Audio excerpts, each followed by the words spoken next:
All right. Hello, I think we are. everybody. You guys want to say hi?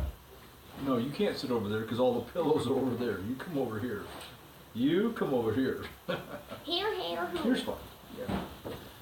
Here's what I know about you. If you have pillows, you know what'll happen? Sure, play with them. You'll be playing, and then you'll be a distraction. won't. Yes, you will. Well, you might not, but you might. You play with anything. I know about you because you. Oh, geez, you're gonna smell your feet.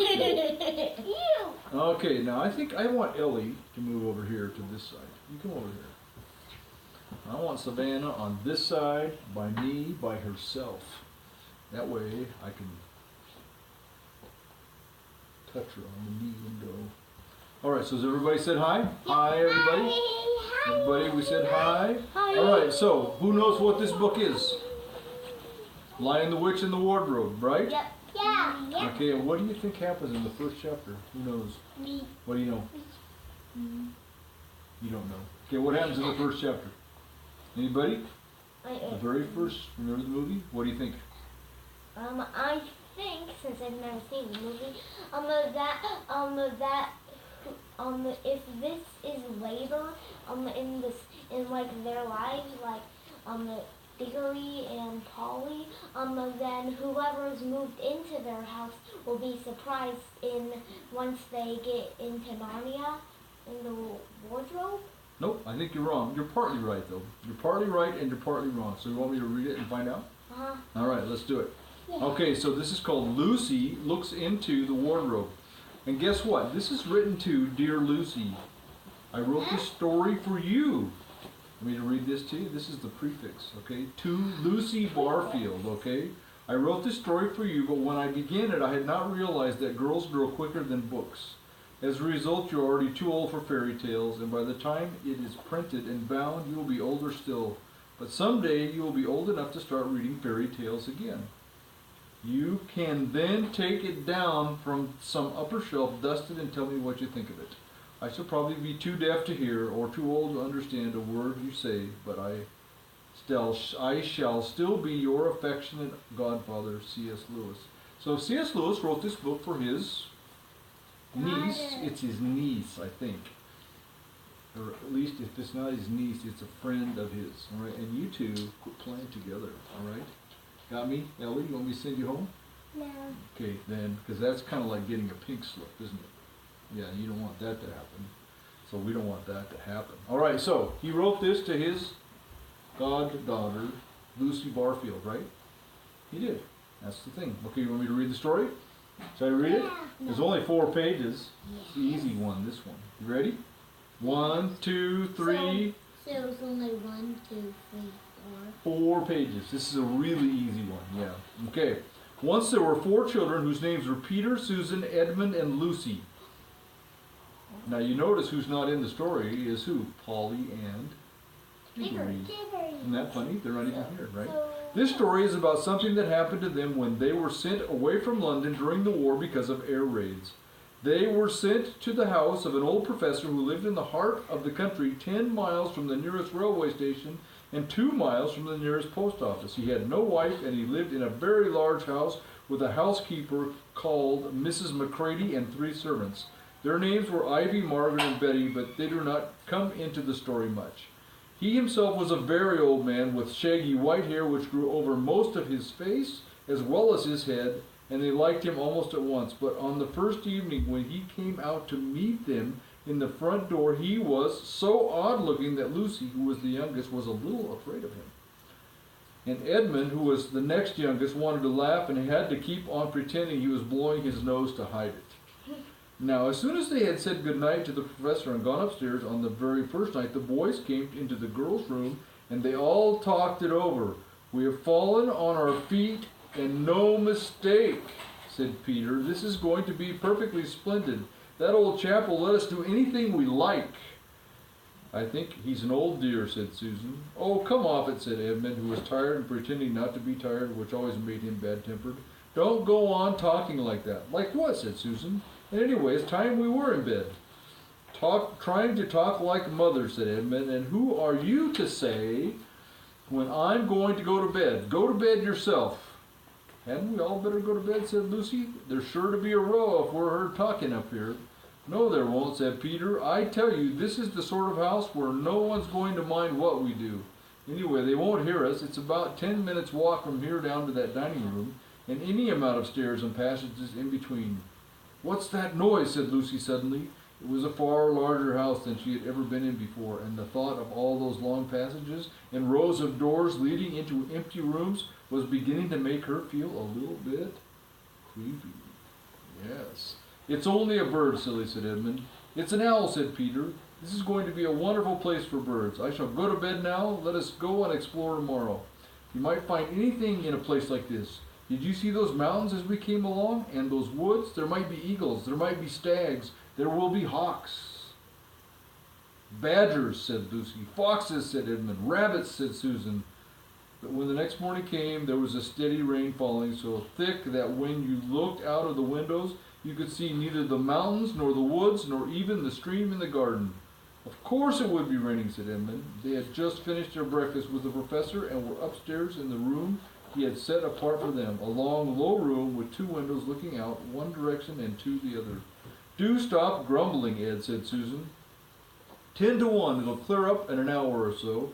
In the meantime, we're pretty well off. There's wireless and lots of books. You guys know what a wireless is? No. A wireless is a radio. Do you guys know what a radio is? It's like a, it's like this little it's like It's a little square box. How many more do we have? Lots, Square lots. box Be that patient. you put this like little song DVD that has a song on it, and then you push a button and it starts playing. Almost right. What that is the CD player that's also in a radio, but a radio was before that. In the old days, before TV and before CDs and before videos, there used to be something called a radio where you'd go and you'd listen to it, okay? And they had How many more do we have? lots and lots, and you need to quit asking, okay? Okay? Thank you. Don't keep asking. It's okay. I told you there were 4 at the beginning, and guess what? Now there's 3. Okay? But don't ask again. So they had a radio because that was pretty special in those days. Did you know that in those days a radio would be like having a PlayStation or something fun? Wow. Nowadays. So they had actually a radio. It was really special, okay? All right, well, Peter says he wants to explore the house. Everyone agreed to this, and that's how the adventures began. It was the sort of house that you never seemed to come to the end of it. It was full of unexpected places. The first few doors they tried led only into spare bedrooms, so everyone had expected that they would, but soon they came to a very long room full of pictures. And there they found a suit of armor, and after that was a room all hung with green with a harp in one corner, and then came down 3 steps and up 5, and a kind of little upstairs hall with a door that led out onto a balcony. And when the whole series of rooms that led onto each other were lined with books, most of them very old books, but some bigger than a Bible in a church. And shortly after that, they looked into a room that was quite empty except for one big wardrobe. The sort that has the looking glass in the front. There was nothing else in the room at all except a dead blue bottle, which is a fly. A dead fly in the window. Okay? Nothing there, said Peter, and they all trooped out again, all except Lucy. She stayed behind because she thought it would be worthwhile trying the door of the wardrobe, even though she felt most sure it would be locked. To her surprise, it opened quite easily, and 2 mothballs dropped out. So do you know why mothballs have to be in wardrobes? Did you know that there are bugs that eat clothes? No. And in the old days, clothes were really expensive, like really, really expensive. So they would hang clothes in there, and they would put mothballs in there to kill the bugs. They're kind of a moth, and that's what mothballs are for. They stink. And they stink a lot, yeah. So the mothballs fell out, and so guess what it smelled like in there?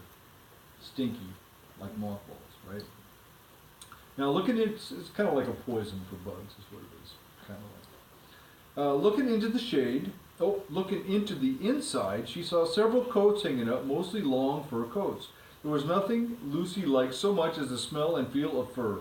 She immediately stepped into the wardrobe and got in among the coats and rubbed her face against them, leaving the door open, of course. because she knew that it was very foolish to shut oneself inside of anything, right? Like a dryer or a washing machine or anything, right? Soon she went further in and found that there was a second row of coats hanging up behind the first one.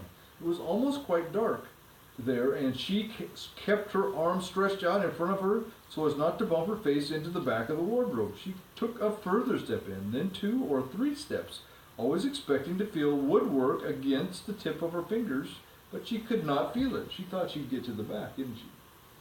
This must be a simply enormous wardrobe, thought Lucy, going still further in and pushing the soft folds of the coats inside to make room for her.